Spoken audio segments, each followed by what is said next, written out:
So రీసెంట్‌గా జరిగిన Srivarshini. So తన బంగారం తీసుకుంది. తన దగ్గర డబ్బులు తీసుకుందన్న ప్రచారం అయితే జరుగుతుంది. నేను తీసుకున్నానా? బంగారము తీసుకుంది. తన దగ్గర ఉన్న రింగ్, చైన్. నేను ఆ! ఇవన్నీ కట్టుకథలమ్మా. ఆ! నిజం గాదంటారు. కాళీమాత నేను నాకు సర్వసం కాళీమాత. కాళీమాత మీద ఒట్టేసి చెప్తున్నాను. నేను ఎప్పుడు అబద్ధం చెప్పను. హ్మ్. నిజాన్ని నిర్భయంగా చెప్తాను. ఇంత పోరాడేదాన్ని అవును. ఎక్కడ కూడా తప్పు చేయలేదు కాబట్టి ఈ రోజు కూడా స్ట్రాంగ్ గా ఉన్నాను.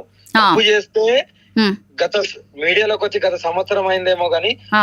అన్ని దేశం అంతా తిరుగుతూ నీతి నిజాయితీగా ధర్మం గురించే పోరాడుతూ హ్మ్. ఇంకా కఠోరంగా ఉన్నా కాబట్టి నేను ఇప్పటికి కూడా నిలబడి ఉన్నాను. నైస్. నేను ఒకటే చెప్తున్నాను, అవన్నీ కట్టుకథలు. ఎక్కడో విల్లా ఉంది, ఎక్కడో ఎన్నో ప్రభాస్ పక్కన ఇంటి పక్కన విల్లా ఉంది. అబ్బా అమ్మా ఆ! అంత పెద్ద ఇల్లుంటే నా తల్లిదండ్రులను తీసుకుపోయిన నాళ్ళు ఉంటాగమ్మా. ఇదంతా నేనెందుకు పోరాడతాను ఆ! మరి ఎందుకు ఈ ప్రచారం జరుగుతుందంటారు? అమ్మా? హ్మ్. ఆ ఆడబిడ్డ అయితే ఎవరైతే ఉన్నారో ఆమె నా దగ్గరికి వచ్చింది. హ్మ్. వాళ్ళకి ఏం చేయాలో తోస్తలేదు. సో ఆ అమ్మాయి నీ దగ్గరకు వచ్చింది, నువ్వే కావాలని ఏడ్చింది కూడా. సో పోలీసు వాళ్ళు వచ్చి తనని తీసుకెళ్ళినప్పుడు ఎంత ఏడ్చిందో మనందరం చూసాము. అమ్మ ఒక్క మాట తల్లి, ఆ! ఇప్పుడు నువ్వు ఉన్నావమ్మా. చెప్పండమ్మా. ఇప్పుడు మీ కూతురు ఉంది, ఎస్.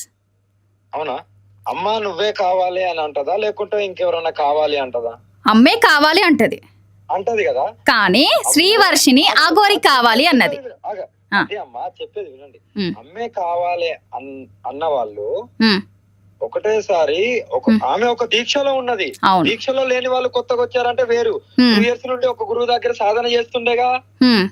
అవునా కదా? ఎస్, అవును. మరి సడన్ గా నా దగ్గరికి వచ్చి దీక్ష తీసుకుంటా అని చెప్పి హ్మ్. ఫస్ట్ వాళ్ళ ఇంట్లో ఒప్పుకున్నలు. ఎన్ని రోజులైంది దీక్ష తీసుకొని శ్రీవర్షిని?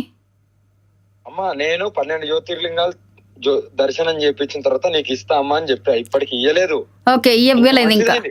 ఓకే. నీకు ఇయ్యలేదు, మంచిదైంది. సో వాళ్ళు ఏమన్నారు అంటే, మా ఇంటికి వచ్చింది, ఒక రూమ్ లో ఇట్లా శ్రీవర్షిని ముద్దులు పెట్టడము, అసభ్యకరంగా ప్రవర్తించడము, సో ఏదో మత్తు ఇచ్చింది మా కూతురికి, అందుకే మాకు దూరం అయిపోయింది అని కూడా శ్రీవర్షిని తల్లిదండ్రులు కూడా అనడం జరిగింది. అమ్మా ఆ! నిందలేసే వాళ్ళు 100 అంటారమ్మా. ఓకే. నేను ఇప్పుడు ఒకటే చెప్తున్నాను, హ్మ్. ప్రజలకు వదిలేస్తున్నాను, మనం మీడియా వాళ్ళకు వదిలేస్తున్నాను. ఎవరిని నమ్మాలి, ఎవరిని నమ్మకూడదు, హ్మ్. ఎవరు ఏం నిజం అనేది హ్మ్. ఏదో ఒక రోజు త్వరలోనే తెలుస్తది. హ్మ్. ఏంటమ్మా? ఆ! త్వరలోనే నిజం ఏంటనేది కర్మ ఎవరిని వదలదు. హ్మ్. ఓకేనా? హ్మ్. నిజమేందనేది కాళీమాత శివయ్య త్వరలోనే చూపిస్తారు కూడా. అందరికీ తెలుస్తది. Wait and see. దేనికైనా తొందరపడద్దు.